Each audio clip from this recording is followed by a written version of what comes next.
स्वागत है आप सभी का आपके अपने और उज्जैन के पहले community radio station radio Dastak 90.8 FM पर और लेकर हाजिर हैं हम आप सभी का पसंदीदा कार्यक्रम जीवन की डोर सेहत, जिसमें आपकी सेहत से जुड़ी हुई बहुत सारी महत्वपूर्ण जानकारियां हम आप तक पहुंचाते हैं और ये सभी जानकारियां आपको देते हैं उस विषय के विशेषज्ञ। और आज के हमारे इस एपिसोड में भी हमारे साथ एक बहुत ही महत्वपूर्ण विषय को लेकर मौजूद हैं उज्जैन के काफ़ी माने हुए और अनुभवी सर्जिकल एवं clinical pathologist doctor Pankaj Gupta sir. बहुत बहुत स्वागत है सर आपका रेडियो दस्तक 90.8 FM के स्टूडियो में। थैंक यू मैम, आप सभी को मेरा बहुत बहुत नमस्कार और मैम आपका धन्यवाद जो आज आपने मुझे यहाँ बुलाया और पैथोलॉजी की बातें डिस्कस करने के लिए हम दोनों मिले हैं। मैं डॉक्टर पंकज गुप्ता, मैं उज्जैन में ब्लू पैथ के नाम से अपनी लैब चलाता हूँ। मेरा MBBS है गांधी मेडिकल कॉलेज भोपाल से, फिर मैंने गांधी मेडिकल कॉलेज भोपाल से ही अपना डिप्लोमा किया है क्लिनिकल पैथोलॉजी में। उसके पश्चात मैंने Dharamshila cancer hospital new Delhi से डिप्लोमेट नेशनल बोर्ड की डिग्री ली है और मेरा स्पेशलाइजेशन बेसिकली कैंसर पैथोलॉजी में है और क्लिनिकल पैथोलॉजी भी मैं साथ में करता हूँ। बहुत बहुत धन्यवाद सर। आज रेडियो दस्तक 90.8 FM के माध्यम से हम जो भी हमारे लिसनर्स हैं, जो भी रेडियो दस्तक को सुन रहे हैं और देख रहे हैं, वो सभी लोग पैथोलॉजी के बारे में बहुत कुछ जान पाएंगे, क्योंकि कोई भी बीमारी हो, हर बीमारी में उसकी जांचें, उसके टेस्ट बहुत इंपॉर्टेंट होते हैं और वहीं पे पैथोलॉजी का एक बहुत बड़ा रोल आ जाता है। तो हम सबसे पहले यही चाहेंगे कि आप जो हमारे लिसनर्स हैं उन्हें पैथोलॉजी के बारे में बताएं कि आखिर पैथोलॉजी क्या है और वो लोग, आम लोग पैथोलॉजी को कैसे समझें। पैथोलॉजी का मतलब है, हिंदी में यदि अपन पैथोलॉजी का अनुवाद करें तो इसको विकृति विज्ञान कहा जाता है। अच्छा। और जैसा कि हम जानते हैं विकृति यानी नॉर्मल से अलग, तो पैथोलॉजी जो है वो बेसिकली स्टडी ऑफ डिसीजेस है। हम बीमारियों के बारे में पढ़ते हैं। तो जितनी भी बीमारियां होती हैं, चाहे वो इन्फेक्शन वाली बीमारियां हो, चाहे वो नॉन इन्फेक्शन वाली बीमारियां, इन्फेक्शन वाली बीमारियां जैसे कि ट्यूबरकुलोसिस हो गई, लेप्रेसी हो गई, एड्स हो गया, नॉन इन्फेक्शन वाली बीमारियां जैसे कि TB, डायबिटीज़ हो गई, हाइपरटेंशन हो गया, इन सब बीमारियों के बारे में हम पैथोलॉजी में पढ़ते हैं और इसीलिए हम पैथोलॉजी से बीमारियों का पता लगाने की कोशिश करते हैं। जी, तो ये तो सर बहुत ही महत्वपूर्ण बात आपने बताई कि पैथोलॉजी आखिर क्या है। तो जो भी पैथोलॉजिस्ट हैं, जैसे आप हैं, तो क्या ये सभी लोग डॉक्टर्स ही पैथोलॉजी का काम करते हैं? हम ज़रूर इस बारे में जानना चाहेंगे, क्योंकि कई बार आम जनता को थोड़ा सा इस बारे में कन्फ्यूजन रहता है कि क्या पैथोलॉजिस्ट जो होते हैं वो भी डॉक्टर्स ही होते हैं। देखिए, बिल्कुल पैथोलॉजिस्ट डॉक्टर ही होता है। और जैसे आप कभी बीमार पड़ते हैं या आपको कभी सर्जरी की ज़रूरत है तो आप MD या MS के पास जाते हैं। जिन्होंने पहले MBBS किया है उसके पश्चात MD या MS की डिग्री हासिल की है। उसी प्रकार पैथोलॉजी में भी MBBS करने के पश्चात डिप्लोमा या डिग्री हासिल करना होता है और आप पैथोलॉजी के स्पेशलिस्ट बनते हैं। पैथोलॉजी में 2-3 तरह के डिप्लोमास होते हैं, जैसे डिप्लोमा इन क्लिनिकल पैथोलॉजी, ये क्लिनिकल पैथोलॉजी में डील करते हैं। MD पैथोलॉजी डिग्री है पैथोलॉजी की। एक ब्लड बैंक का डिप्लोमा होता है और एक ट्रांसफ्यूजन मेडिसिन में MD होता है जो ब्लड बैंक की डिग्री होती है। तो ये सारे लोग पैथोलॉजिस्ट संचालित कर सकते हैं।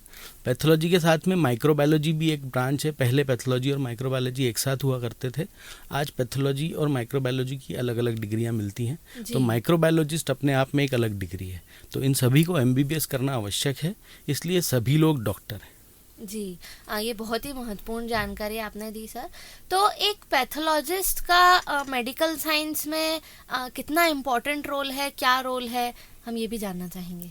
देखिए, बहुत अच्छा सवाल है, क्योंकि बहुत लोग इस बारे में जानते नहीं हैं कि पैथोलॉजिस्ट का मेडिकल फील्ड में क्या रोल है। जी। जैसे आप अभी रेडियो में काम कर रहे हैं तो आप लोग भी बेसिकली बिहाइंड द कर्टन हैं। कभी हम चेहरा नहीं देख पाते आप लोगों का, हम केवल आपकी आवाज़ सुन पाते हैं। तो ऐसे ही मेडिकल फील्ड में पैथोलॉजी भी जो है वो बिहाइंड द कर्टन होती है, कि हम लोगों का चेहरा बहुत लोग देखते नहीं है क्योंकि उनको पता ही नहीं है कि यहाँ पे डॉक्टर बैठा है। पैथोलॉजी जो है, आपको कोई भी बीमारी होती है उसका पता लगाने में पैथोलॉजी जो है वो काम करती है। और इंडिया में तो नहीं पर विदेशों में अभी कभी आप देखेंगे तो पैथोलॉजिस्ट को यूजुअली डॉक्टर टू डॉक्टर्स बोला जाता है। क्योंकि आप डॉक्टर के पास गए कंसल्टेशन लेने की आपको क्या बीमारी है, पर डॉक्टर हमारे पास आता है कंसल्टेशन लेने की हमारे मरीज को क्या बीमारी है। डॉक्टर टू डॉक्टर्स, ये बहुत ही एक अच्छी लाइन बताई सर आपने। तो क्या क्या काम होता है एक पैथोलॉजिस्ट का, हम जानना चाहेंगे। देखिए, पैथोलॉजी जो है वो एक बहुत वाइड ब्रांच है। जी। उसमें बहुत सारी स्पेशलिटीज़ आती हैं। जैसे हम बात करें clinical chemistry, clinical pathology, histopathology, cytopathology, blood banking, serology. तो अब जैसे आप कोई पेशेंट आया कि उसको बुखार आ रहा है, ठंड दे के बुखार आ रहा है, तो ठंड दे के बुखार यदि आ रहा है तो हम उसकी खून की जांच से ये पता लगा सकते हैं कि इसको मलेरिया तो नहीं है या यूरिनरी ट्रैक्ट इन्फेक्शन तो नहीं है। तो यदि मलेरिया लगाना है तो हम उसको एंटीजन एंटीबॉडी रिएक्शन से पता करेंगे तो वो सीरोलॉजी में चला जाएगा। यदि यूरिन का टेस्ट करना है तो वो क्लिनिकल पैथोलॉजी में चला जाएगा। यदि पेरिफेरल स्मीयर में कई बार जो है बुखार आना और साथ में हाई ग्रेड फीवर के साथ में प्लेटलेट काउंट गिरना, ये हम पीएस पे देख के कई बार ब्लड कैंसर्स में भी ये वाली दिक्कत होती है, तो ये भी पैथोलॉजिस्ट ही पता करेगा। जी। तो पैथोलॉजी बेसिकली एक मल्टी मॉडलिटी अप्रोच होता है पेशेंट की बीमारी को पता करने के लिए।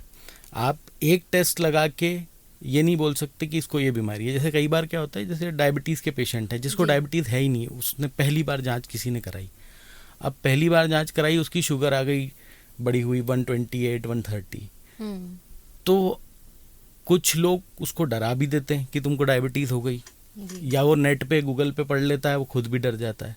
पर डायबिटीज़ की डेफिनेशन उसको पता ही नहीं है कि डायबिटीज़ में एटलीस्ट 2 बार एबनॉर्मल शुगर्स आनी चाहिए फास्टिंग और पीपी की, तब हम बोलते हैं उसको डायबिटीज़। क्योंकि कई बार क्या होता है, रैंडम एलिवेशन हो जाते हैं। अपना तो जी। शरीर है, अपन नहीं बता सकते कि शरीर के अंदर क्या चल रहा है, बिल्कुल। है ना। तो आपने पता लगा कि कुछ थोड़ा ओवर ईटिंग कर लिया, कुछ थोड़ा बहुत भी बॉर्डर लाइन, या कई बार क्या होता है 2 तरह से टेस्टिंग होती है शुगर की। एक ऑटोमेटेड टेस्टिंग होती है, एक सेमी ऑटो होती है। अब सेमी ऑटो में क्या होता है, टेक्नीशियन पिपेट से जो है सैम्पलिंग करता है। अब वो पिपेट में 10 माइक्रोलीटर लेना है, 10 माइक्रोलीटर की जगह यदि उसने 12 माइक्रोलीटर भी ले लिया तो आपका टेस्ट गड़बड़ हो जाएगा। तो यदि ऑटोमेशन पे आप जाते हैं तो आपके टेस्ट में परफेक्शन रहता है। तो इसलिए पूरी तरह से मल्टी मॉडलिटी अप्रोच करके पैथोलॉजिस्ट आपकी डायग्नोसिस बनाता है। और हमेशा जब भी आप पैथोलॉजी रिपोर्ट लेने पहुंचे तो अपने पैथोलॉजिस्ट से वो रिपोर्ट डिस्कस करें। जी। क्योंकि आपके क्लिनिशियन के पास, डॉक्टर के पास इतना टाइम नहीं है कि वो आपको बैठ के रिपोर्ट समझाएगा। वो तो रिपोर्ट देख लेगा, आपको लिख देगा दवाई, पर यदि आपको रिपोर्ट समझनी है तो आप पैथोलॉजिस्ट के पास जाइए। जी, बहुत ही अच्छी बात कही सर आपने। तो जैसा सर आपने बताया कि बहुत तरह की पैथोलॉजिकल जांचें होती है, तो क्या इसमें कुछ सुपर स्पेशलिटीज़ होती हैं? पैथोलॉजी में अभी रिसेंटली चालू हुआ है डीएम इन हिस्टोपैथोलॉजी। जैसे एमडी के बाद डीएम होता है कि भाई कुछ कार्डियोलॉजिस्ट बन गए, कुछ एंडोक्राइनोलॉजिस्ट बन गए, कुछ नेफ्रोलॉजिस्ट बन गए। ऐसे पैथोलॉजी में भी आजकल डीएम चालू हुआ है हिस्टोपैथोलॉजी में। जी। अब ये हिस्टोपैथोलॉजी जो है बेसिकली नॉर्मल एमडी पैथ वाले भी कर रहे हैं, डीएनबी पैथ वाले भी कर रहे हैं और डीएम भी कर रहे हैं। हिस्टोपैथोलॉजी बेसिकली क्या है कि जब भी आपका कोई गठान का ऑपरेशन हुआ, मान लो आपको यहाँ पे शरीर पे कुछ स्वेलिंग हुई, उसको आपने ऑपरेट करके निकाला, या पेट में से कुछ गठान निकाली, या कहीं से भी शरीर के कुछ भी टिश्यू का टुकड़ा निकाला, तो उसकी हमेशा जांच होनी चाहिए ये पता करने के लिए कि वो बीमारी क्या थी। जी। क्योंकि वो बीमारी नॉर्मल इन्फेक्शन भी हो सकता है, वो बीमारी कैंसर भी हो सकती है। बिल्कुल। तो हमको उस जांच से ये पता लग जाता है कि भाई यदि कैंसर है तो हम आगे ट्रीट करें। नॉर्मल कई बार फंगल इन्फेक्शंस निकल आते हैं, अब अपन ने वहाँ से निकाल लिया पर फंगल इन्फेक्शन तो अभी भी अंदर रह गया, जी। और यदि हमने जांच नहीं कराई, हमने एंटीबायोटिक नहीं दी, तो वो फिर बढ़ेगा, फिर वापस से आएगा। तो ये हिस्टोपैथोलॉजी बेसिकली टुकड़े की जांच से रिलेटेड है। इसी में एक ब्रांच और आती है जिसको हम बोलते हैं साइटोपैथोलॉजी। अच्छा। तो जैसे ब्रेस्ट में गठान हो जाती है, आजकल ब्रेस्ट कैंसर्स भी बहुत कॉमनली डिटेक्ट हो रहा है। डिटेक्ट इसीलिए हो रहा है कि हम जो भी गठान है उसमें एक पतली सी सुई लेके उस गठान को पोक करते हैं और उसमें से मटेरियल निकाल के उसको माइक्रोस्कोप के अंदर एग्जामिन करते हैं, और फिर हम अपनी डायग्नोसिस देते हैं कि भाई ये गठान नॉर्मल है कि कैंसर की है। तो एक वो छोटी सी सुई से हम जो है डायग्नोसिस बना सकते हैं। उससे पेशेंट का ये फ़ायदा होता है, एक तो बहुत सारा पैसा बचता है पेशेंट का, अननेसेसरली एनेस्थीसिया का एक्सपोजर जो होता है वो बचता है, और रिपोर्ट जो 3 दिन में या 4 दिन में आती थी हिस्टोपैथोलॉजी की, हम 2 घंटे में एफएनएसी में एटलीस्ट एक डायरेक्शन दे देते हैं कि हमको किस दिशा में जाना है। जी। तो ये दोनों ब्रांचेस बहुत इंपॉर्टेंट हैं, आजकल बहुत काम आ रही हैं कैंसर पैथोलॉजी में ये दोनों ब्रांचेस पैथोलॉजी की। जी सर, जैसा अभी आपने मेंशन किया है एफएनएसी में हम जल्दी रिजल्ट दे देते हैं, और कैंसर में भी पैथोलॉजी का काफ़ी इम्पोर्टेंट रोल आप बता रहे हैं, तो हम चाहेंगे कि इसको थोड़ा सा आप विस्तार में हमारे श्रोताओं को बताएं कि ये क्या है। एफएनएसी का फुल फॉर्म होता है फाइन निडल एस्पिरेशन साइटोलॉजी। तो जैसा कि मैंने अभी बताया कि एक पतली सी सुई लेते हैं और उसको हम शरीर में कहीं पे भी गठान, मतलब केवल जो है ब्रेस्ट की गठान की बात नहीं कर रहे, बहुत सारे लिम्फोमास होते हैं जिनमें नेक पे गठाने हो जाती हैं, बहुत सारे जो है लंग ट्यूमर्स होते हैं जिनमें लंग्स के अंदर गठान हो जाती है। तो हम यूएसजी गाइडेड और यूएसजी गाइडेंस के बिना दोनों तरह से हम सुई की जांच कर सकते हैं। यूएसजी गाइडेड हम वहाँ पे करते हैं जहाँ हम देख नहीं सकते कि सुई कहाँ जा रही है। जैसे किसी को लंग में गठान है, अब ऊपर तो स्किन है, मैं सुई डालूंगा तो देख तो सकता नहीं कि मेरी सुई सही जगह जा रही है कि नहीं। तो ऐसी चीज़ें हम यूएसजी गाइडेंस में करते हैं। तो उसमें क्या, यूएसजी में हमको विजुअलाइजेशन होता है कि हमारी सुई कहाँ जा रही है, गठान में जा रही है कि नहीं जा रही है। नहीं जा रही है तो हम उसको वैसा डायरेक्ट करते हैं, और उस सुई की जांच से फिर हम जो मटेरियल निकालते हैं उसके ऊपर हम डायग्नोसिस बनाते हैं कि ये कैंसर है, इन्फेक्शन है कि नॉन कैंसरस है, नॉन इन्फेक्शियस है, और पेशेंट का ट्रीटमेंट होता है। तो ये पूरा साइटोपैथोलॉजी के अंदर आता है।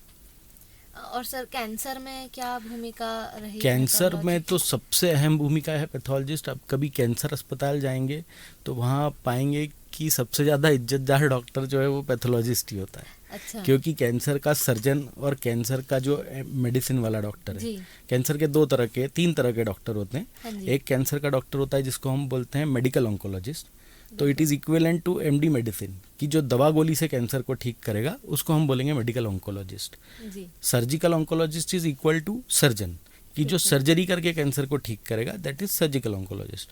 और ऐसे ही होता है एक रेडिएशन ऑन्कोलॉजिस्ट। कभी आपने सुना होगा कि सिकाई करवानी पड़ती है, तो वो सिकाई करने वाला जो होता है उसको हम रेडिएशन ऑन्कोलॉजिस्ट बोलते हैं। तो इन तीनों का काम पैथोलॉजिस्ट के बिना नहीं चलता, क्योंकि पैथोलॉजिस्ट जब तक इन्हें बताएगा नहीं कि बीमारी क्या है तब तक ये ट्रीटमेंट स्टार्ट नहीं करेंगे।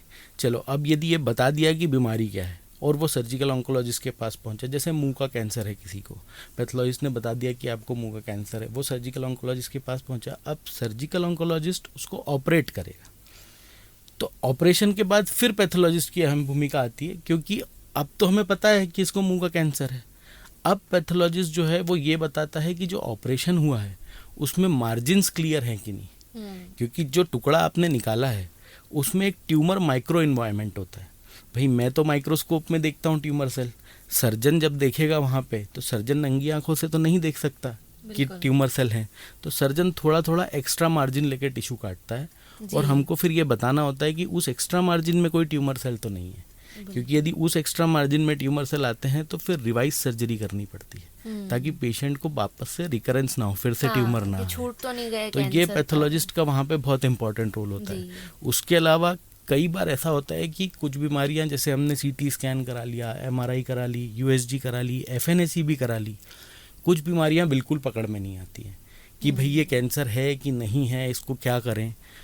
तो वहाँ पे पैथोलॉजिस्ट का रोल आता है इंट्रा ऑपरेटिव साइटोलॉजी में। जैसे अपन लोग उज्जैन में भी मैं कर रहा हूँ intra operative cytology. Patient OT में होता है, ऑपरेशन थिएटर में बेड पे लेटा हुआ है एनेस्थीसिया में। उस ऑपरेशन थिएटर से मेरे पास जो है टुकड़ा छोटा सा सर्जन निकाल के भेजता है, और विद इन 10 to 15 और 20 मिनट्स मुझे बताना होता है सर्जन को कि इसको बीमारी क्या है। सर्जन फिर उस हिसाब से आगे प्रोसीड करता है कि इसको पूरा ऑपरेट करना है कि उतना ही काट के बस निकाल दिया, जो बंद करके आ जाना है। तो यहाँ अगेन पैथोलॉजिस्ट बहुत पाइवटल रोल प्ले करता है, क्योंकि मेरी एक रिपोर्ट से पेशेंट के शरीर का एक बहुत बड़ा अंग निकल सकता है और बच सकता है जी। तो मुझे बहुत सतर्क रहना पड़ता है मेरी रिपोर्ट देते वक्त जी। बहुत ही महत्वपूर्ण रोल है पैथोलॉजी का, यानी कैंसर में स्पेशली और सभी तरह की बीमारियों में भी। तो दोस्तों, आपने सुना हमारे साथ आज मौजूद हैं क्लिनिकल और surgical pathologist doctor Pankaj Gupta sir, जो हमें बहुत ही अच्छे से बता रहे हैं कि पैथोलॉजी का क्या महत्व है और कितना इम्पोर्टेंस है इसका मेडिकल साइंस में। तो आगे सर हम आपसे जानना चाहेंगे कि क्या जैसे कैंसर और कई सारी महत्वपूर्ण बीमारियों का तो आपने बताया ही, लेकिन क्या सभी बीमारियों में पैथोलॉजी की जांच की ज़रूरत पड़ती है? देखिए, पैथोलॉजी की जांच में जो सबसे बेसिक जांचें हैं, जैसे हम बात करें कंप्लीट ब्लड काउंट, कभी आपने देखा होगा कि आप जाते हैं खून की जांच कराते हैं हीमोग्लोबिन वाली, तो एक बहुत बड़ी रिपोर्ट मिलती है। उसमें आपको हीमोग्लोबिन भी पता लगता है, उसमें आपको आरबीसी काउंट भी पता लगता है, डब्ल्यूबीसी काउंट भी पता लगता है, प्लेटलेट भी। तो ये सब तो हर बीमारी के लिए ज़रूरी है, क्योंकि क्या है, अपने देश में एक अनीमिया नाम की बीमारी बहुत प्रेवलेंट है, स्पेशली फीमेल्स में। तो आधे से ज़्यादा दिक्कतें तो पेशेंट को ये अनीमिया से ही हो रही हैं। और चलो अनीमिया नहीं भी है तो हमको एक बार बेसिक बेसलाइन इन्वेस्टिगेशन पेशेंट के पता होना चाहिए कि भाई जिस पेशेंट को मैं ट्रीट कर रहा हूँ उसका हीमोग्लोबिन क्या है, जिस पेशेंट को मैं ट्रीट कर रहा हूँ उसको कोई इन्फेक्शियस डिसीज़ तो नहीं है। तो जैसे प्रेग्नेंट फीमेल्स में हम एक ANC प्रोफाइल करते हैं जिसको हम एंटीनेटल प्रोफाइल बोलते हैं। तो एंटीनेटल प्रोफाइल में हम ये बेसिक CBC जिसमें हमको हीमोग्लोबिन, प्लेटलेट्स वगैरह पता लगते हैं, ये करते हैं। ब्लड शुगर करते हैं पेशेंट का, पेशेंट में कोई HCV, HIV या HBsAg, हेपेटाइटिस के इन्फेक्शंस तो नहीं है, वो देखते हैं। क्योंकि ये सब चीज़ें यदि हैं तो ये होने वाले बच्चे पे भी असर डाल सकती हैं, तो इनको हमको टाइमली मैनेज करना होता है। अनीमिया यदि प्रेगनेंसी में है और आपने कराई ही नहीं जांच, तो एंड टाइम पे जब लास्ट में बच्चा होने वाला होगा तब आपको अननेसेसरली ट्रांसफ्यूजन्स करने पड़ेंगे जिसको आप पहले ही कवर कर सकते थे। तो ये सारी चीज़ें इसलिए हर बीमारी में, मतलब ये अपन प्रेगनेंसी, फिर जैसे किसी को ऑपरेट करना है तो ऑपरेट करने के पहले भी आपको पता होना चाहिए उसका हीमोग्लोबिन लेवल ठीक है कि नहीं। पता लगा आपने उसको खोल दिया, वहाँ पे हीमोग्लोबिन तो 5 ही था, और ब्लड लॉस के कारण patient on table he certify हो गया या आपको एक्सेसिव उसको ट्रांसफ्यूजन करने पड़े जी। तो इन सब चीज़ों में भी डायबिटीज़ का जैसे पेशेंट है तो डायबिटीज़ एक क्रोनिक डिसीज़ है। अब क्रोनिक डिसीज़ में भी अनीमिया होता है, तो हर बीमारी में इनवेरिएबली कुछ बेसिक जांचें जैसे कि CBC और यूरिन, ये 2 बहुत बेसिक, और ब्लड शुगर, ये 3 चीज़ें तो हर बीमारी में आपको बेसलाइन पता होनी चाहिए ट्रीट करने के पहले। जी। तो सर जैसे आपने अभी प्रेग्नेंट महिलाओं पे बताया, तो गर्भावस्था में क्या क्या जांचें, एक तो आपने ANC बताई, और क्या जांचें होती हैं जो पैथोलॉजी के थ्रू मतलब गर्भावस्था वाली महिलाओं को करानी ही चाहिए? गर्भावस्था में जनरली जैसे कि ANC प्रोफाइल तो हो गई जिसमें हम एक जनरल पूरा टेस्ट कर लेते हैं। इसमें हम लोग CBC कर लेते हैं, complete blood count, blood sugar कर लेते हैं, थायराइड कर लेते हैं पेशेंट का, इन्फेक्शियस मार्कर्स कर लेते हैं। इसके अलावा कई बार क्या होता है, कुछ पेशेंट्स का ग्लूकोज डिरेंज हो जाता है, तो गर्भावस्था के वक्त एक स्पेशल टेस्ट किया जाता है जिसको हम बोलते हैं ग्लूकोज टॉलरेंस टेस्ट। अच्छा। या उसी के अलावा एक उसका रिप्लेसमेंट आया है जिसको हम ग्लूकोज चैलेंज टेस्ट बोलते हैं। तो ये ग्लूकोज टॉलरेंस टेस्ट या ग्लूकोज चैलेंज टेस्ट जो है वो नॉर्मल अपन जो फास्टिंग और पोस्ट पेरेंडियल ब्लड शुगर करते हैं उनसे थोड़ा सा डिफरेंट होता है। जैसे कि अपन पोस्ट पेरेंडियल ब्लड शुगर में क्या करते हैं, खाना खाने के 2 घंटे बाद सैंपल लेते हैं, पर GTT में हम पेशेंट को 75 ग्राम्स ग्लूकोज ओरली पिलाते हैं और उसके बाद हम 2 घंटे पे GCT में सैंपल लेके देखते हैं, और यदि वो डिरेंज्ड आता है तो हमको उस पर एक्शन लेना पड़ता है, क्योंकि उस पेशेंट की ब्लड शुगर कभी भी गड़बड़ हो सकती है और वो फिर होने वाले बच्चे पे उसका असर आ सकता है। बहुत ही अहम जानकारी दी सर आपने ये। आगे हम ये भी जानना चाहेंगे सर आपसे कि जैसे आपने बहुत सारी जांचें बताई प्रेग्नेंट महिलाओं के लिए भी और आम लोगों के लिए भी, पैथोलॉजी की बहुत सारी जांचें जो बताई जाती हैं, अक्सर उनमें कई जांचों के लिए कहा जाता है कि ये खाली पेट कराना चाहिए, या आप सुबह सुबह उठ के सबसे पहले जाके जांच करा लीजिए, उसके बाद कुछ खाइएगा। तो ये इसका क्या कारण है? क्या खाली पेट कराने से जांच में कुछ फर्क पड़ता है? जी, जैसे डायबिटीज़ है, डायबिटीज़ के लिए हम एक फास्टिंग शुगर करते हैं। फास्टिंग शुगर का मतलब ये है कि खाली पेट में की गई शुगर की जांच, और फास्टिंग हमको उसके लिए मिनिमम 8 आवर्स की रखनी चाहिए, मैक्सिमम 12 आवर्स की रखनी चाहिए, क्योंकि ओवर फास्टिंग से आपका फॉल्सली शुगर लेवल लो आ जाएगा और अंडर फास्टिंग से आपका फॉल्सली हाई आ जाएगा।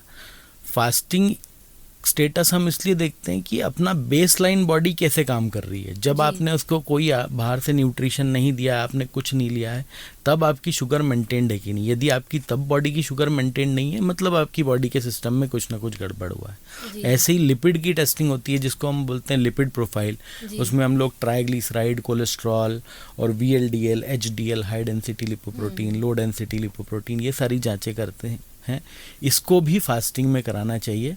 ऑल्दो आजकल नए जो रेगुलेशंस आए हैं और नए सिस्टम्स में केवल हम मानते हैं कि फास्टिंग में ना कराने से केवल आपके ट्राइग्लिसराइड का लेवल गड़बड़ होता है। तो कभी जैसे अर्जेंसी में आपको लिपिड प्रोफाइल करानी है तो आप करा सकते हैं, उसमें से ट्राइग्लिसराइड की रिपोर्ट को फिर ना देखें, बाकी रिपोर्ट को देखें, क्योंकि आप जब भी खाना खाते हैं तो एक्यूट एलिवेशन जो होता है लिपिड में वो ट्राइग्लिसराइड्स का होता है। अच्छा। पहले ज़माने में थायराइड की जो टेस्टिंग हुआ करती थी उसमें भी बोला जाता था कि उसको फास्टिंग में कराएं। बेस्ट तो वैसे हर जांच यदि आप फास्टिंग में करा सकते हैं तो उससे बेस्ट तो कुछ भी नहीं होता, क्योंकि वो आपकी बॉडी का बेसलाइन बताती है। पर फिर भी यदि आपको अर्जेंट में है, रैंडमली करानी है, तो आप थायराइड वगैरह की जांचें तो बिना फास्टिंग के भी करा सकते हैं।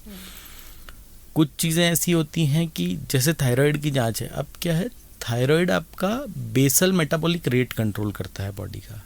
अच्छा। बेसल मेटाबॉलिक रेट मतलब जब आपकी बॉडी शांत पड़ी है, मतलब आप लेटे हुए हैं, ना आप सोए हैं ना आप जागे हैं, ना आप कोई एक्सरसाइज कर रहे हैं, तो ऐसे टाइम पे जो आपका बेसलाइन रेट होना चाहिए बॉडी का, जी। उसको कंट्रोल करता है थायराइड।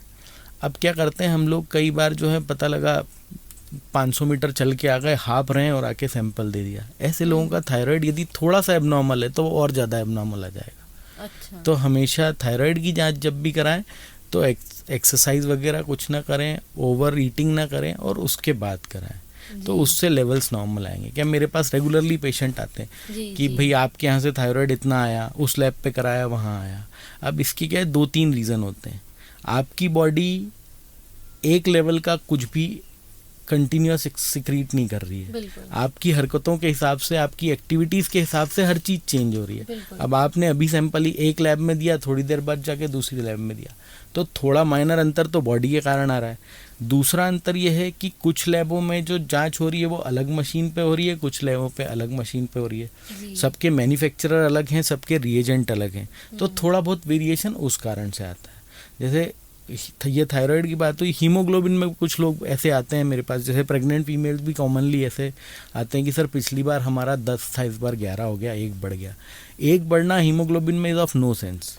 1 घटना, 1 बढ़ना वो टेक्निकल एरर है, वो पैथोलॉजिकल, उसको हम मानते ही नहीं है कि बढ़ गया, क्योंकि एक भाई ये आपके हाइड्रेशन पे भी डिपेंड करता है। आप दिन भर में जैसे पानी पीते हो, तो आप गिन के पानी पीते हो क्या कि हम जो है आज दिन में 5 लीटर ही पानी पियेंगे? नहीं, आप रैंडमली पानी पीते हो। बिल्कुल। तो आप रैंडमली अपनी बॉडी को हाइड्रेट कर रहे हो, उसी हिसाब से रैंडमली आपके लेवल्स आएंगे। हाँ, इसमें यदि मेजर वेरिएशन आ रहा है कि भाई किसी का हीमोग्लोबिन एक लैब में 10 है और दूसरी लैब ने सीधे 7 दे दिया, 3 पॉइंट्स का डिफरेंस, या किसी ने सीधे 13 दे दिया, तो फिर कोई ना कोई एक लैब सही है, एक लैब गलत है। जी। तो ये सब चीज़ें हमको पैथोलॉजी में ध्यान रखनी चाहिए। जी, यानी बहुत ही महत्वपूर्ण है कि जांच के पहले के जो निर्देश दिए गए हैं बिल्कुल। उनको मानना काफी महत्वपूर्ण है, उससे जांच में फर्क पड़ सकता है। बिल्कुल। यानी और कि ये जी। क्या सब चीज़ें हैं, ये ऑटोमेशन पे चलती हैं बहुत सारी, इनमें क्वालिटी का बहुत इम्पोर्टेंट रोल है कि आपकी जो मशीन है, जैसे एक सिंपल एग्जांपल दूं मैं कि अब तो नहीं होता, मैंने देखा नहीं, पर पहले अपने घरों में ऐसा होता था कि अपने घर में कोई सब्जी बन रही है तो उसको थोड़ा सा चम्मच पे लेके चेक करके देख रहे हैं सब्जी कैसी बनी है जी। है ना। चाय बन रही है तो चेक कर रहे हैं कि हाँ मीठी हाँ, हो गई कि टेस्ट नहीं, करके बहुत ज़्यादा देख लेते मीठी हैं तो नहीं हो पहले। गई, टेस्ट करके देख। तो ये क्वालिटी कंट्रोल था अपने घर में, जी। अभी भी कुछ घरों में हो रहा होगा।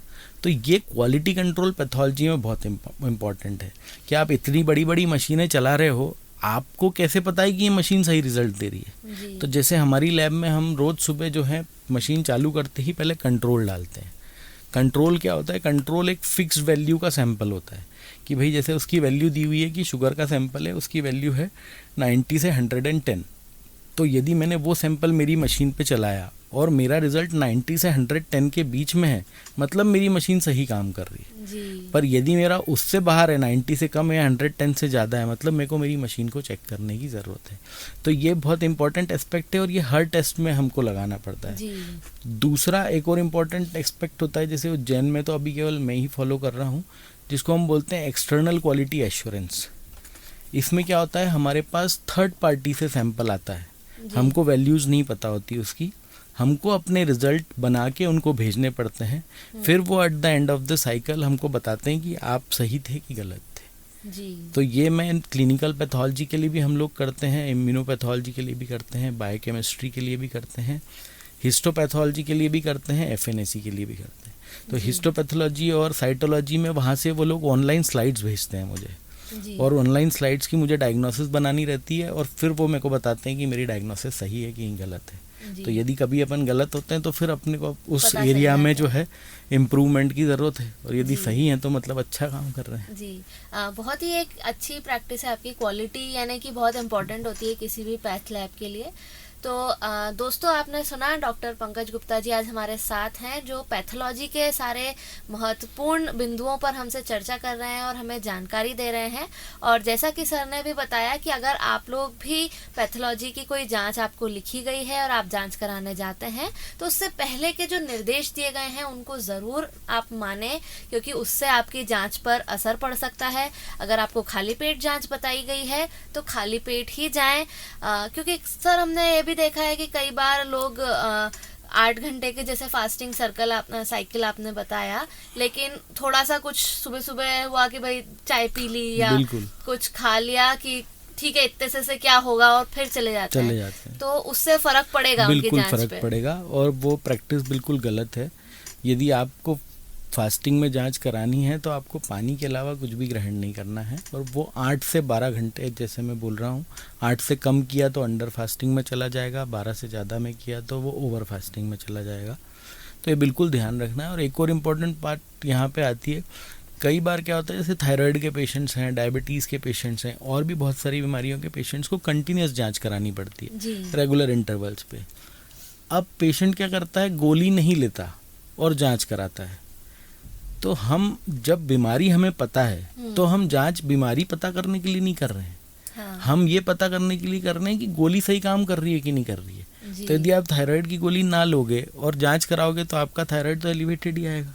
हाँ। आप शुगर की गोली नहीं लोगे और जांच कराओगे, शुगर एलिवेटेड आएगी, है ना। तो अननेसेसरली अपन ये वाली जो प्रैक्टिस पेशेंट्स बहुत सारे करते हैं कि आज गोली नहीं ली, अब जांच करा के देखते हैं क्या होता है, उससे तो बड़ी हुई आएगी, उससे हम कहीं भी नहीं पहुंचेंगे, हमारे पैसे भी वेस्ट हो गए और हमको कोई उससे सेंस नहीं मिला। तो एटलीस्ट जो गोली चल रही है वो लेके ही जांच कराएं, तो उससे हमें फ़ायदा होगा कि भाई यदि गोली लेने के बाद भी हमारी जांच गड़बड़ आ रही है तो हम गोली का डोज चेंज अप डाउन कर सकते हैं। बिल्कुल, बहुत ही सही बात कही सर आपने। तो इसी आपकी बात को मैं चाहूँगी कि थोड़ा सा आप हमारे जो श्रोता हैं उन्हें समझाएं कि कौन कौन सी बीमारियाँ ऐसी हैं जिन पे नियमित जाँच कराने की ज़रूरत पड़ती है। सबसे कॉमन जो हमारे देश में बीमारियां हैं जिसमें नियमित जांच कराते हैं हम, वो एक डायबिटीज़ है और एक थायराइड की बीमारी है। ये दो सबसे कॉमन बीमारियां हैं। डायबिटीज़ में हम रेगुलरली फास्टिंग और पीपी सैंपल्स से जांच करते हैं। इसके अलावा एक और जांच होती है जिसको हम बोलते हैं HbA1c। HbA1c का दूसरा नाम है ग्लाइकोसाइलेटेड हीमोग्लोबिन। तो ये जांच हमको एक 3 महीने का एवरेज शुगर का अंदाज़ा देती है कि पिछले 3 महीने से हमारी शुगर कैसी है। क्यों 3 महीने? क्योंकि इसका जैसे आप नाम देख रहे हैं ग्लाइकोसाइलेटेड हीमोग्लोबिन, यानी कि ऐसा हीमोग्लोबिन जिसमें ग्लूकोज जुड़ा हुआ है। और हीमोग्लोबिन कहाँ होता है? हीमोग्लोबिन आरबीसी में होता है। और एक आरबीसी की जो हम लाइफ साइकिल बोलते हैं कि भाई आरबीसी जब हमारे बोन मैरो से बना और ब्लड सर्कुलेशन में आया तो कितने दिन जिएगा, तो एक एवरेज लाइफ स्पान जो है वो आरबीसी का 120 दिन का होता है। तो यानी आज जो आरबीसी बना है वो 120 दिन बाद मरेगा, और जो 120 दिन पहले बना था वो आज मरेगा। तो हम एक एवरेज जो है जब HbA1c करते हैं तो उसको ये मानते हैं कि इसमें सब पिछले 3-4 महीने के आरबीसीज हैं। तो उन सब का हम HbA1c कैलकुलेट करके एक मीन शुगर बता सकते हैं कि यार पिछले 3 महीने से आपकी शुगर क्या रही होगी एवरेज दिन भर। तो एक ऐसे ही जो है थायराइड के जो पेशेंट्स हैं इनमें हम रेगुलर मॉनिटरिंग के लिए जांच करते हैं कि भाई TSH, किसी को हाइपरथायराइडिज्म रहता है, किसी को हाइपो रहता है, तो उनकी जो दवाइयाँ चल रही हैं उससे TSH मेंटेन्ड है कि नहीं है। तो ये हम ऐसे रिपीट जांचें इन लोगों की करनी पड़ती है। और ये वाले पेशेंट्स जनरली इंस्ट्रक्टेड रहते हैं डॉक्टर्स से, तो ये लोग खुद ही जाके लैब पे जांचें अपनी करा लेते हैं। क्या अंतराल में जांचें ये वाली कराने की सलाह दी जाती है? देखिए TSH वगैरह की जांच तो आप जब तक कोई सिम्टम नहीं हो तो हर महीने में एक बार करा सकते हैं। सिम्टम यदि बीच में कुछ आता है तो आपको अर्जेंट में कराना चाहिए। पर शुगर के पेशेंट्स में वेरी करता है। कुछ पेशेंट्स को हर रोज़ जांच लगती है क्योंकि उनकी शुगर फ्लक्चुएट बहुत ज़्यादा होती है। कुछ पेशेंट्स जो है 15 दिन में, 1 महीने में जांच कराते हैं। ऐसे कोई सेट नॉर्म्स नहीं है कि आपको कितने दिन में करानी है। ये एक बहुत हमेशा इम्पोर्टेंट क्वेश्चन रहता है कि ग्लूकोमीटर में और लैब की रिपोर्ट में अंतर हो सकता है क्या? तो मेजर अंतर होता है। जैसे अभी मैंने बताया क्वालिटी का, ग्लूकोमीटर का कोई क्वालिटी कंट्रोल नहीं है। तो उसकी रिपोर्ट पे आप बहुत ज़्यादा रिलाय नहीं कर सकते। ग्लूकोमीटर क्यों बना है? ग्लूकोमीटर बना है अर्जेंट जांच करने के लिए, कि भाई एकदम से पेशेंट आया है या अपने घर में पेशेंट है, उसको कुछ एकदम घबराहट हुई है, तो हम तुरंत उसकी देख लें कि यार ये नोन पेशेंट है डायबिटीज़ का, इसकी शुगर फ्लक्चुएट तो नहीं हो रही। पर आजकल लोगों ने ग्लूकोमीटर को क्या है, रेगुलर जाँच करने का तरीका बना लिया है, तो वो एक तरह से गलत है। क्योंकि इसमें आप ये देख सकते हैं, ग्लूकोमीटर में आप फिंगर प्रिक करते हैं, तो फिंगर प्रिक में कैपिलरी ब्लड आता है, और अपन जब सैंपल लेते हैं तो अपन वेन से लेते हैं, तो वीनस ब्लड और कैपिलरी ब्लड में हमेशा अंतर रहेगा शुगर का। तो कभी भी ग्लूकोमीटर पे ब्लाइंडली रिलाय ना करें। जब भी आपको शक हो कि यार ग्लूकोमीटर पे बढ़ी हुई आ रही है या बहुत कम आ रही है शुगर, तो किसी अच्छी लैब से आप उसको रीचेक ज़रूर करवाएं। जी, काफ़ी महत्वपूर्ण जानकारी दी सर आपने, ये जो हमें पूरी उम्मीद है कि हमारे जो श्रोतागण हैं वो सभी ध्यान से सुन रहे होंगे, और डॉक्टर पंकज गुप्ता सर ने जो जो महत्वपूर्ण बातें बताई हैं उनका आप ध्यान रखेंगे और अपनी सेहत का अच्छे से ख्याल रखेंगे। सर, आगे हम जानना चाहेंगे कि जैसे लैब रिपोर्ट्स का काफ़ी महत्व है, डॉक्टर्स को भी जानने में हेल्प मिलती है कि क्या क्या समस्याएं उनके पेशेंट के साथ है, तो क्या क्या जानकारी एक लैब रिपोर्ट के माध्यम से मिल सकती है, क्या क्या इन्फॉर्मेशन रहती है उसमें? देखिए, लैब रिपोर्ट में बहुत सारी इन्फॉर्मेशन छुपी हुई होती है। जैसे मैंने पहले भी बताया था कि सबसे कॉमन तो एक हम अनीमिया डायग्नोस कर सकते हैं, यूरिनरी ट्रैक्ट हम इन्फेक्शंस हम लोग डायग्नोस कर सकते हैं लैब रिपोर्ट से, डायबिटीज़ डायग्नोस हो जाती है लैब रिपोर्ट से, बीपी की बीमारी कभी लैब रिपोर्ट से डायग्नोज नहीं हो सकती। पर जैसे कि लिपिड प्रोफाइल आपने किया, तो यदि आपका लिपिड प्रोफाइल डिरेंज है तो आप फिर कार्डियक रिस्क के पेशेंट हो गए, तो एक ये रिस्क स्ट्रेटिफिकेशन हो सकता है आपकी लैब रिपोर्ट से। फिर बहुत सारे इन्फेक्शियस मार्कर्स, जैसे अभी आपने कोविड में देखा था कि कोविड में लैब रिपोर्ट के बिना काम ही नहीं चलता था, क्योंकि कोविड में लैब रिपोर्ट से आप पेशेंट की मॉनिटरिंग कर रहे थे, जिसमें आप एक सीआरपी, मतलब अपार्ट फ्रॉम कोविड पीसीआर, जो आप लैब के जो टेस्ट कर रहे थे उसमें एक सीआरपी होता था, एक फेरिटिन होता था, एक डी डायमर होता था, उसके अलावा एक इंटरल्यूकिन 6 होता था। तो जो सीआरपी, फेरिटिन और इंटरल्यूकिन 6 हैं, इनको हम बोलते हैं एक्यूट फेज रिएक्टेंट। एक्यूट का मतलब होता है शॉर्ट टर्म में जो निकले हैं बॉडी से, तो एक्यूट फेज रिएक्टेंट्स जो हैं किसी भी इन्फेक्शन, ये कोरोना के लिए स्पेसिफिक नहीं थे, ये किसी भी इन्फेक्शन या इन्फ्लेमेशन जब बॉडी में होगा तो ये लोग बढ़ेंगे। तो हम लोग इनको एक, यदि बेसलाइन पहली बार हमारे पास पेशेंट आया, आज हमने सीआरपी कर लिया, मान लो उसका सीआरपी 100 आ रहा है, तो आज हमारे पास उसका बेसलाइन सीआरपी है, अब हम उसको ट्रीट करेंगे तो सीआरपी धीरे धीरे गिरना चाहिए। यदि सीआरपी बढ़ रहा है तो मतलब कुछ ना कुछ गड़बड़ है ट्रीटमेंट में, या कुछ ना कुछ बीमारी में चेंजेस आ रहे हैं। तो ये सब चीज़ें हम लोग पैथोलॉजी रिपोर्ट से मॉनिटर भी कर सकते हैं पेशेंट का ट्रीटमेंट। फिर जैसे कुछ कैंसर्स होते हैं, उसमें भी हम ब्लड टेस्ट से पेशेंट की जो ट्रीटमेंट है उसको मॉनिटर भी कर सकते हैं, और कुछ कैंसर्स को प्रिडिक्ट भी कर सकते हैं। जैसे एक CA-125 करके जांच होती है, तो वो जनरली फैलोपियन ट्यूब और ओवेरियन कैंसर्स में बढ़ता है। फिर एक AFP करके जांच होता है जो जनरली लिवर कैंसर्स में बढ़ता है। तो ये यदि हमारे पास कोई लिवर में किसी के नोड्यूल आया है, या किसी को ओवरी में सिस्ट आई है बड़ी, या किसी को ओवरी में बड़ी गठान आई है, तो हम CA-125 कर लें, या लिवर में गठान आई है तो हम AFP कर लें। ऐसे ही कॉमनली जो है, जो पुरुष वर्ग है उनमें प्रोस्टेट बड़ी हो जाती है जब वो 50 पार करते हैं, तो एक PSA नाम का टेस्ट होता है जिसको हम बोलते हैं प्रोस्टेट स्पेसिफिक एंटीजन। ये हम चेक करने के लिए कर सकते हैं कि जो प्रोस्टेट का एनलार्जमेंट हुआ है वो कहीं कैंसरस तो नहीं है। पर अब इन सब चीज़ों में, जैसे मैं पहले भी बोला कि एक रिपोर्ट अकेली जो है वो बीमारी कभी नहीं बता सकती। पैथोलॉजी, सारी क्लिनिकल इन्फॉर्मेशन और सब कुछ मिला के आप किसी निष्कर्ष पे पहुँचते, क्योंकि मैंने ऐसे भी केस देखे हैं और ये नोन फैक्ट है कि कुछ लोगों को प्रोस्टेट कैंसर निकला और उनका PSA एकदम नॉर्मल था। तो ऐसा नहीं है कि आपका PSA नॉर्मल आ गया तो आप निश्चिंत हो जाएं कि यार नहीं हो सकता। मैं डरा नहीं रहा हूँ, मतलब मैं समझाने की कोशिश कर रहा हूँ कि ये रिपोर्ट्स नॉर्मल भी हो सकती हैं, तब भी गड़बड़ हो सकती है अंदर। तो केवल इन रिपोर्ट्स को अकेले रिलाय नहीं करना है हमेशा। और इसीलिए मैं हमेशा जो है पेशेंट्स को मोटिवेट करता हूँ कि जब भी पैथोलॉजी में इस टाइप के टेस्ट जो स्पेशल हैं, अपार्ट फ्रॉम शुगर और ये सब, कि भाई जैसे आप PSA कराने आ रहे हो तो हमेशा पैथोलॉजिस्ट से आगे डिस्कशन करो, उसको अपनी हिस्ट्री दो, तो वो आपकी रिपोर्ट को उस नज़रिए से देखेगा और वो आपको अच्छे से समझा पाएगा। क्या होता है, लोग पैथोलॉजिस्ट को डॉक्टर नहीं समझते, तो मेरे पास ऐसे इंसिडेंट्स रेगुलरली होते हैं, क्योंकि मेरे को तो कैंसर का देखना रहता है। तो भाई कोई भी आता है तो हम पूछते हैं सोनोग्राफी की रिपोर्ट दो, तो मरीज ये बोल देता है कि क्या सोनोग्राफी की रिपोर्ट में से देख के लिख दोगे आप जांच। तो हम सोनोग्राफी की रिपोर्ट में से देख के जांच नहीं लिखने वाले हैं हमारी, पर हमको सोनोग्राफी की रिपोर्ट से आइडिया लगने वाला है कि आपकी बीमारी ऐसी कैसी है, तो हम उस हिसाब से उसको इधर ढूंढने की कोशिश करेंगे। यदि आप हमको प्रॉपर हिस्ट्री नहीं दोगे तो भाई मैं जैसे पेशेंट से यदि 1000 रुपये चार्ज कर रहा हूँ तो मैं पेशेंट के लिए 10 घंटे ख़राब कर सकता हूँ, 10 से ज़्यादा घंटे मैं भी नहीं ख़राब कर पाऊँगा।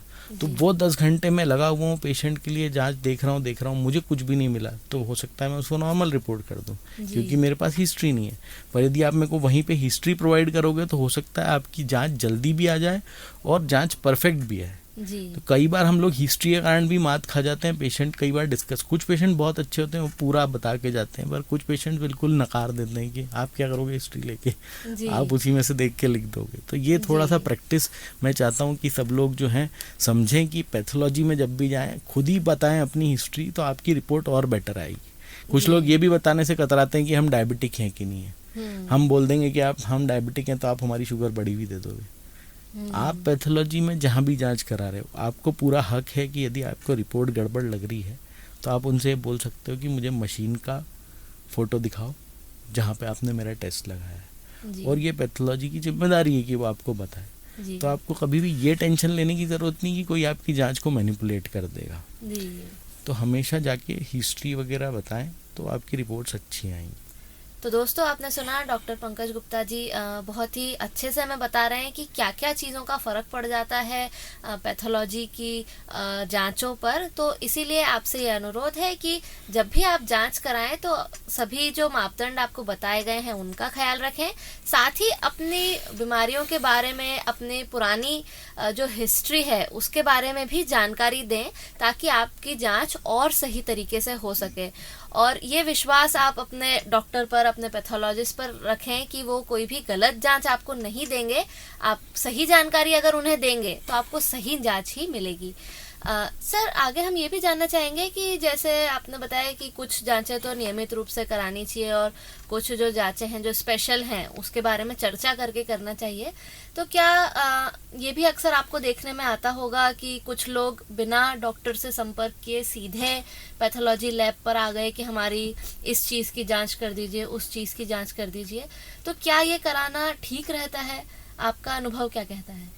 देखिए, मेरे पास काफ़ी लोग आते हैं और वो खुद से चाहते हैं कि मैं उनकी जांचें कर दूं, पर मैं हमेशा इस प्रैक्टिस को अवॉइड करता हूं, क्योंकि जब तक आप एक डॉक्टर को अपने सिम्टम्स जाके और ढंग से उसको पूरा चेकअप नहीं करवाएंगे, अपना एग्जामिनेशन नहीं कराएंगे, तब तक एक क्लिनिकल डायग्नोसिस आपकी नहीं बनेगी। क्लिनिकल डायग्नोसिस मैं भी बना सकता हूँ और मैं जांच करवा सकता हूँ, पर अल्टीमेटली ट्रीटमेंट मैं नहीं देने वाला हूँ। तो जब मैं ट्रीटमेंट नहीं देने वाला हूँ तो मैं अननेसेसरली पेशेंट को मिसगाइड करने में विश्वास नहीं रखता। और पेशेंट से भी मैं ये चाहता हूँ कि जब भी कोई तकलीफ हो और जांच करा रहे हो, रूटीन हेल्थ चेकअप यदि आप करा रहे हो कि भाई आपको एक रूटीन हेल्थ चेकअप कराना है जो आप साल में एक बार कराते हो, तो वो आप बिल्कुल बेधड़क जाके करा सकते हैं। पर यदि आपको कोई सिम्टम्स आ रहे हैं, कोई बीमारी है, जैसे बुखार हो रहा है या पेशाब में जलन हो रहा है या सांस भर फूल रही है, तो ऐसे केसेस में हमेशा पहले एक डॉक्टर को दिखाएं और फिर जांच कराएं। हाँ, पर इसमें एक बहुत अच्छी बात है कि आप ये पूछने पैथोलॉजिस्ट से ज़रूर जा सकते हैं कि किस डॉक्टर को दिखाएं जी। क्योंकि ये भी मैंने पाया है कि बड़े बड़े मतलब पढ़े लिखे लोग, मतलब सीए, इंजीनियर्स और अच्छी अच्छी डिग्री वाले लोगों को भी ये नहीं पता होता कि हमको दिखाना किस डॉक्टर को जी। क्योंकि डॉक्टर फील्ड की जो है अब बहुत वास्ट हो गई है, सुपर स्पेशलाइजेशन इतना बढ़ गया है कि एक एक छोटी छोटी बीमारियों के लिए एक एक स्पेशलाइज्ड हो गया डॉक्टर है। और तो उज्जैन में भी सभी स्पेशलिस्ट उज्जैन में भी सभी स्पेशलिस्ट मौजूद हैं। तो हम लोग कई बार क्या होता है, गलत डॉक्टर के पास चले जाते हैं। और डॉक्टरी प्रैक्टिस ऐसी है ना कि पेशेंट को ऐसा लगता है कि यार हम गए, उन्होंने हमको मना नहीं किया, पर डॉक्टर जिसके पास आप गए वो शायद ये सोच रहा है कि यार मेरे पास पेशेंट आया है, इसको मैं कैसे मना कर सकता हूँ, क्योंकि एमबीबीएस तो सब ने किया है, ट्रीट तो सभी कर सकते हैं। तो इससे बेटर यही है कि आपको या तो खुद नॉलेज हो कि आपको किसको दिखाना है, किस बीमारी के लिए, नहीं तो आप पैथोलॉजिस्ट से बिल्कुल जाके डिस्कस कर सकते हैं कि सर हम किसको दिखा लें, हमको ये तकलीफ हो रही है। ये बहुत ही महत्वपूर्ण बात आपने कही है सर, और निश्चित तौर पर लोगों को बहुत फ़ायदा होगा इससे। अगर उन्हें कन्फ्यूजन है कि उन्हें क्या समस्या है, किस डॉक्टर को दिखाना है, तो अगर वो पैथोलॉजिस्ट से चर्चा कर सकते हैं और उन्हें इस बारे में क्लैरिटी मिल सकती है कि कौन सा डॉक्टर उनके लिए ठीक रहेगा, तो ये उनकी बहुत ही बड़ी एक हेल्प हो जाएगी। और इस चीज़ के लिए मैं जो है लैब पे इसलिए पूरे टाइम उपलब्ध भी हूँ। मैं लैब जनरली 11 साढ़े 11 तक पहुँच जाता हूँ, रात को 8 बजे तक रहता हूँ। और स्पेसिफिकली मैंने 1 से 4 का टाइम यही फ्री कंसल्टेशन के लिए ही रखा हुआ है कि आपने भले ही कहीं भी जांच कराई हो, उससे मुझे कोई फ़र्क नहीं पड़ता। आपको यदि जांच के बारे में समझना है, आपको ये समझना है कि हमारे लिए कौन सा डॉक्टर बेस्ट रहेगा, हम किसको दिखाएं, तो आप बिल्कुल, आपका स्वागत है, आप आ सकते हैं। बहुत ही महत्वपूर्ण बात है सर कि आप इतना अच्छे से लोगों को बताना चाहते हैं, जागरूक करना चाहते हैं कि उनकी बीमारी के लिए क्या सही रहेगा। सर, आगे हम आपसे और जानना चाहेंगे कि जैसे कि मेडिकल साइंस इतनी तरक्की कर रहा है, बहुत एडवांसमेंट हो गया है सभी क्षेत्रों में, तो क्या पैथोलॉजी में भी कुछ चेंजेस आए हैं या कुछ डेवलपमेंट हुआ है आज के समय में? बिल्कुल, पैथोलॉजी ऐसी ब्रांच है मेडिकल फील्ड की जो शुरू से कंटिन्यूस डेवलप हो रही है। मतलब आज भी यदि हम देखें तो हमारी जो पैथोलॉजी है आज विदेशों से 10 साल पीछे है। अच्छा। मतलब मैंने जब 2014 में डीएनबी ज्वाइन किया था तो मेरा जो थीसिस टॉपिक था, उस थीसिस टॉपिक पे विदेशों में 10 साल पहले रिसर्च हो चुकी थी, पर हमारे लिए वो एकदम नया था। तो पैथोलॉजी में डेवलपमेंट कंटिन्यूस होता है। कैसे होता है? पहले का आप ज़माना देखो तो हर जांच के लिए आपको ये बोल दिया जाता था कि ये मुंबई जाएगी, 2 दिन बाद आएगी। जी। जब 2010 में मैं मेडिकल कॉलेज में 8 में मैं डीसीपी कर रहा था गांधी मेडिकल कॉलेज भोपाल से, उस ज़माने में हमारे यहाँ पे टीएसएच लॉट में लगाया जाता था। अच्छा। कि टीएसएच का सैंपल आया है, 21 दिन बाद रिपोर्ट आएगी, क्योंकि वो जो किट होती थी वो इतनी महंगी होती थी कि वो आप एक पेशेंट के लिए नहीं खोल सकते, तो वो इकट्ठे सारे सैंपल किए जाते थे और एक साथ लगाए जाते थे। पर आज ये ज़माना आ गया है कि जो टेस्ट हम ये टीएसएच जैसे भी बाहर भेजते थे या 21 दिन में लगाते थे, आज ऑलमोस्ट हर लैब में लग जाता है। तो ये एक डेवलपमेंट पैथोलॉजी में मशीनरी का जो कंटिन्यूस होता आया है। इसके अलावा पैथोलॉजी में एआई भी आ रहा है।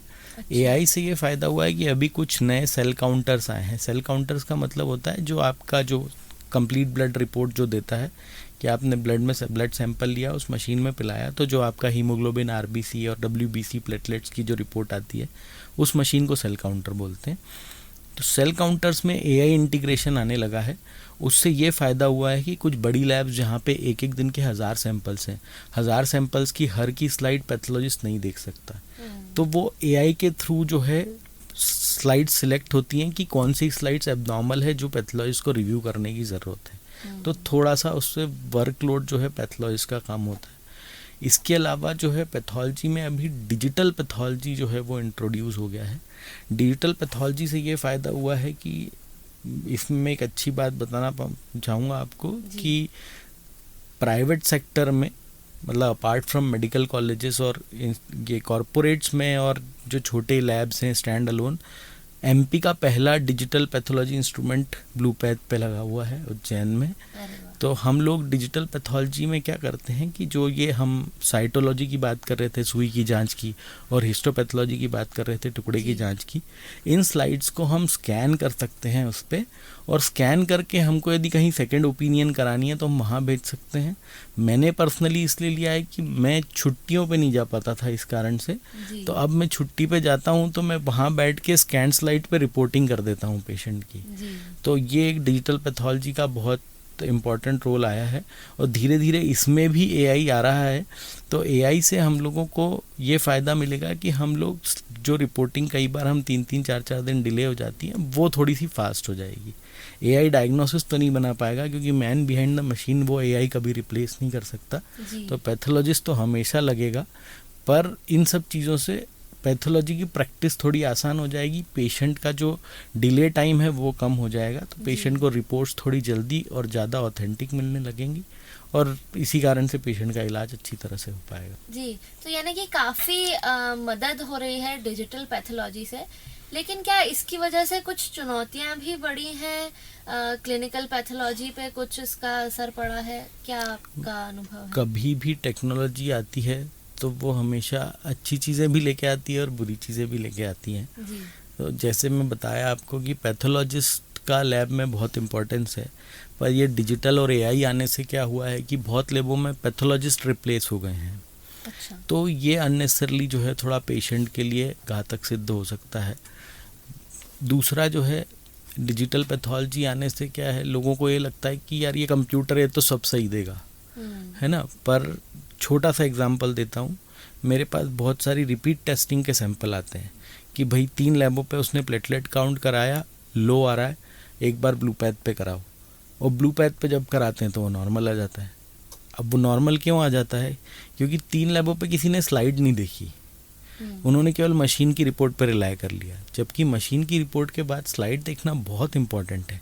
प्लेटलेट्स कई बार क्या होता है क्लम्प में प्रेजेंट होते हैं, तो वो छोटे छोटे गुच्छे बना लेते हैं। अब वो गुच्छे जो है मशीन नहीं गिन पाती, तो जितने गुच्छे में बन रहे हैं उन प्लेटलेट्स को तो मशीन ने गिना नहीं, तो अननेसेसरली मशीन ने फॉल्स रिजल्ट दे दिया, कम बता दिया। इसी तरह क्या होता है, कुछ पेशेंट्स को जो है, 1-2 पेशेंट कई बार आए कि भाई कैंसर दिया है दूसरी लैब से, अब वहाँ पे भी उन्होंने स्लाइड नहीं देखी, उन्होंने क्या देखा कि पेशेंट का WBC काउंट हो गया 1 लाख और उसके अंदर लिम्फोसाइट्स बढ़े हुए हैं और इसलिए तो कैंसर है। जब मेरे पास आया तो पता लगता है कि वो सिकल सेल अनीमिया का पेशेंट है। अब नॉर्मली क्या, जैसे हमारा RBC जो होता है, RBC के अंदर न्यूक्लियस नहीं होता, जो केंद्र होता है एक सेल में ना, किसी भी कोशिका का एक केंद्र होता है जिसको हम न्यूक्लियस बोलते हैं। तो कोशिका जो RBC इस तरह की कोशिका है जिसमें कोई केंद्र नहीं होता, बिना केंद्र की कोशिका है। तो मशीन में क्या फीड है कि जो भी बिना केंद्र की चीज़ दिखेगी वो RBC है ना, और जो केंद्र वाली चीज़ें दिखेगी वो WBC है। तो एक सिकल सेल अनीमिया नाम की जो बीमारी है, उसका जब पेशेंट क्राइसिस में होता है, तो क्राइसिस कब बोलते हैं कि जब उस पेशेंट को ऑक्सीजन सैचुरेशन कम हो रहा है और उसके अंदर ऑक्सीजन ट्रांसपोर्ट कॉम्प्रोमाइज़ हो रखा है। क्यों? क्योंकि उसके RBCs में ऐसी प्रॉब्लम है जिसमें उसके RBC हंसिए के जैसे हो जाते हैं, सिकल के जैसे। हंसिया होता है ना, चंद्राकार जो हो जाता है, तो वो RBC ढंग से ऑक्सीजन कैरी नहीं कर पाते। तो जब भी वो पेशेंट क्राइसिस में जाता है तो बोन मैरो को क्या मैसेज मिलता है कि भाई पेशेंट का ऑक्सीजन जो है वो ढंग से ट्रांसपोर्टेशन हो नहीं रहा, तो बोन मैरो तेज़ी से RBC बनाने लगती है। तो तेज़ी से जब बोन मैरो RBC बनाती है तो उस प्रोसेस में वो बहुत सारे RBCs इमेच्योर फॉर्म में ही ब्लड में छोड़ने लगती है। तो वो वाले RBCs में केंद्र होता है, तो मशीन वाले RBCs को WBC में गिन लेती है और अननेसेसरली WBC काउंट बढ़ा हुआ आता है और वो पेशेंट को ल्यूकीमिया या लिम्फोमा लेबल हो जाता है, जबकि वो पेशेंट को कुछ है ही नहीं, वो सिकल सेल अनीमिया का पेशेंट है। तो इसलिए जो AI से या ऑटोमेशन से फ़ायदे बहुत हुए हैं, पर इनको यदि हम तरीके से यूज़ करेंगे तो हम पेशेंट के लिए अच्छा कर पाएंगे। यदि हम इनको केवल ब्लाइंडली यूज़ करते जाएंगे, मतलब, और एकदम ही बिल्कुल सिंपल एग्जांपल दें तो अपन जैसे घर में वॉशिंग मशीन यूज़ कर रहे हैं, टीवी यूज़ कर रहे हैं, टीवी पे जो चैनल हम दबाते हैं वही चैनल दिखेगा ना जी। तो दबाने वाले हम ही है ना। तो ऐसे ही पैथोलॉजिस्ट बहुत इंपॉर्टेंट है, मशीन को आपने कैसे यूज़ किया उसका बहुत इंपॉर्टेंस है। आप केवल मशीन लगा के आप सोचें कि हम सब कर देंगे तो इट इज़ नॉट पॉसिबल। इंसान को रिप्लेस नहीं कर सकती मशीन, ये एक महत्वपूर्ण बात जो आपने कही है वो।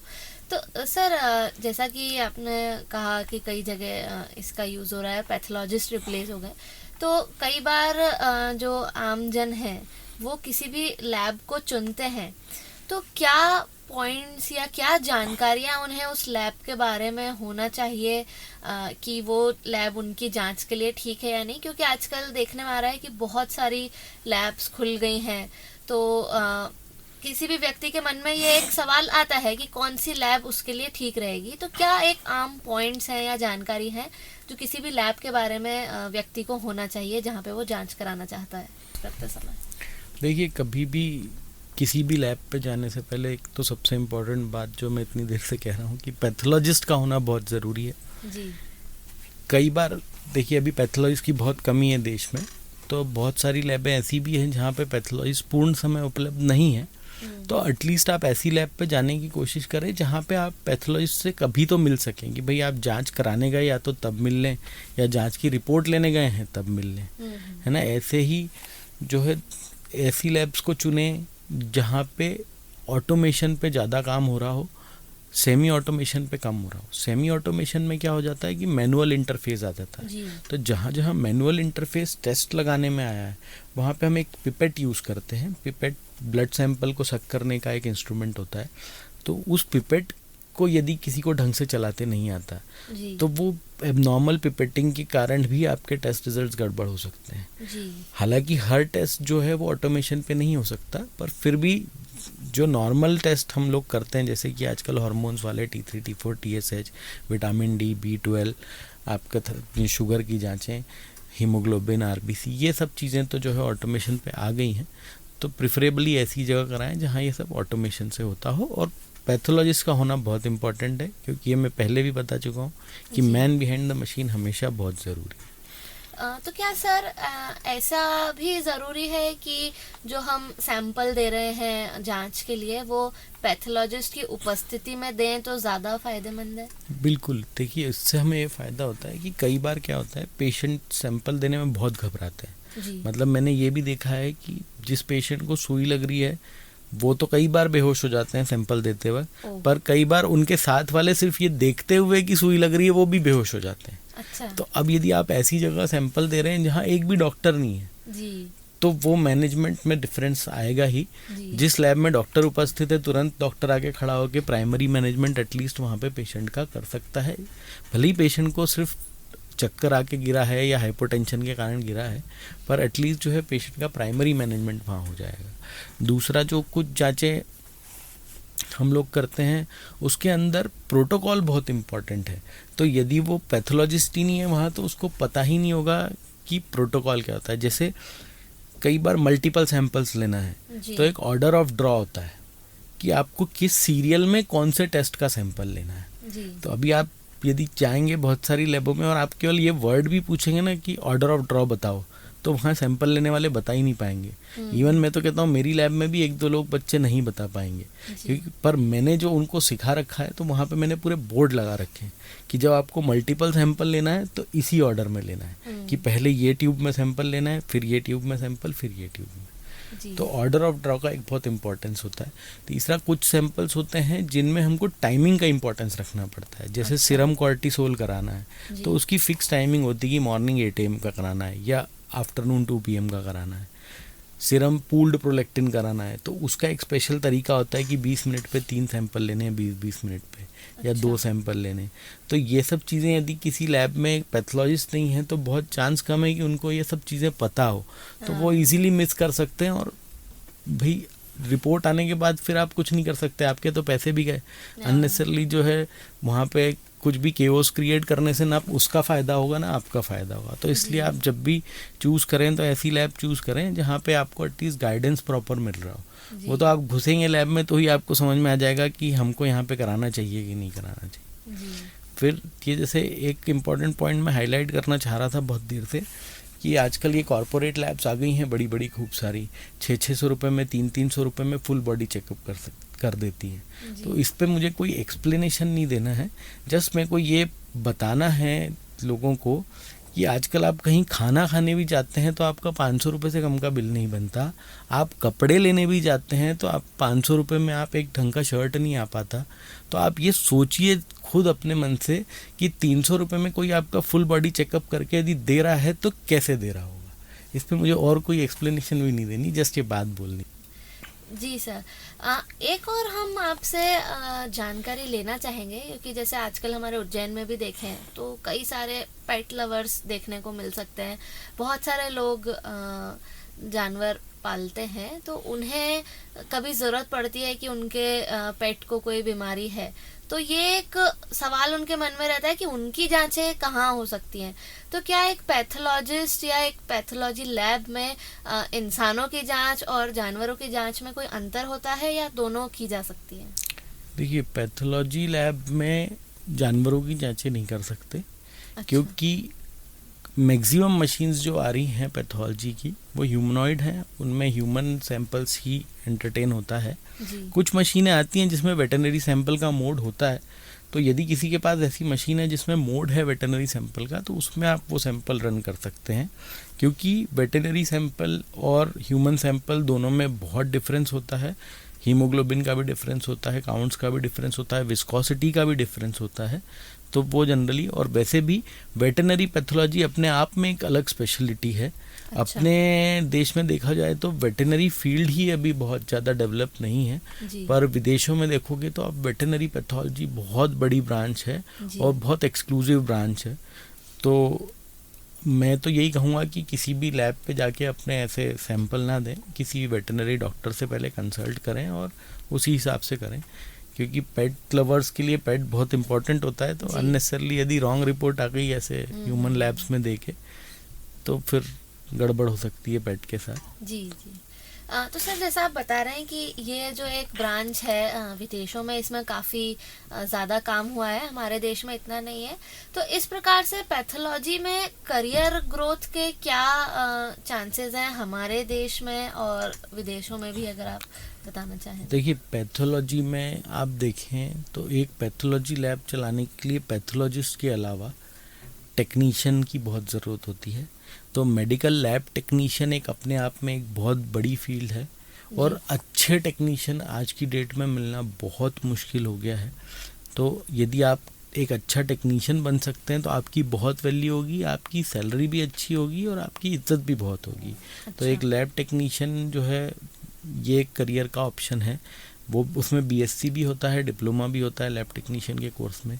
इसके अलावा पैथोलॉजी लैब में एचआर का भी इम्पोर्टेंट रोल है, अकाउंट्स का इम्पोर्टेंट रोल है। तो ये तो हमेशा जॉब पर्सपेक्टिव्स रहते ही हैं पैथोलॉजी लैब में, रिसेप्शन वाले। फिर उसके अलावा जो है, जब हम सर्जिकल पैथोलॉजी पे आते हैं स्पेसिफिकली, तो सर्जिकल टेक्नीशियन जो होते हैं, हिस्टो टेक्नीशियंस जिनको हम बोलते हैं, वो तो हमारे देश में बहुत ही कम है। मतलब अभी जैसे उज्जैन में भी मैं सर्जिकल पैथोलॉजी तो प्रैक्टिस कर रहा हूँ, पर मेरे पास भी अभी सर्जिकल टेक्नीशियन नहीं है। तो मेरे को हिस्टो टेक्नीशियन के लिए इंदौर से सब काम करवाना पड़ता है। अच्छा। तो यदि कोई हिस्टो टेक्निक्स में घुसे तो उसके लिए बहुत ओपन है अभी, मतलब ब्रांच, क्योंकि काफी आगे स्कोप आने है। वाले दिनों में जो है कैंसर इतना प्रेवलेंट हो रहा है और कैंसर के लिए इतने काम हो रहा है कि हिस्टोपैथोलॉजी और बढ़ने ही वाली है। जी तो उन लोगों को हमेशा अच्छे मौके मिलते रहेंगे इसमें। जी। तो दोस्तों, आपने सुना डॉक्टर पंकज गुप्ता जी ने हमें पैथोलॉजी की फील्ड में क्या क्या करियर हो सकते हैं उसके बारे में भी जानकारी दी। तो अगर आप भी इस फील्ड में जाना चाहते हैं तो उस बारे में सोच सकते हैं।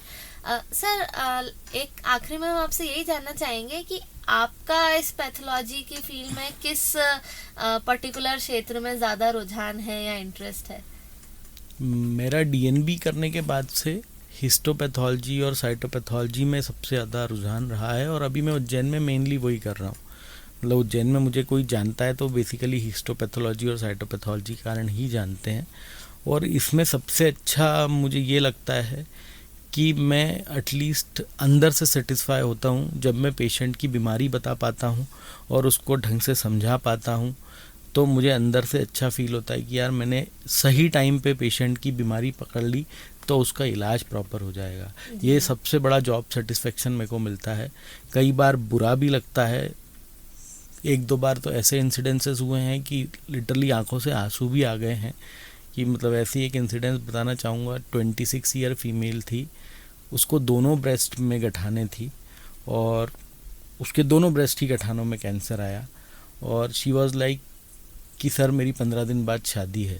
तो लिटरली मतलब मेरी आंखों से आंसू आ गए थे उस वक्त रिपोर्ट देते। अभी भी बोल रहा हूँ तो ऐसा ही लग रहा है। तो कई बार ऐसा भी होता है, लिम्फोमास जैसे होते हैं, 5-5 साल के बच्चे, 3-3 साल के बच्चों को ब्लड कैंसर होता है, लिम्फोमा वाला या ल्यूकेमिया वाला। तो जब ये आते हैं तो बहुत बुरा लगता है देते वक्त, पर जो सेटिस्फेक्शन भी होता है कि अपन ने सही टाइम पे उसकी बीमारी पकड़ ली। और खुशी तब होती है जब वही बच्चे बड़े होके मिलने आते हैं। जैसे मेरे कुछ पुराने पेशेंट्स हैं, एक्चुअली प्रैक्टिस में 2010 से कर रहा हूँ, पहले मैं 11 से कर रहा हूँ, CHL में था मैं पहले।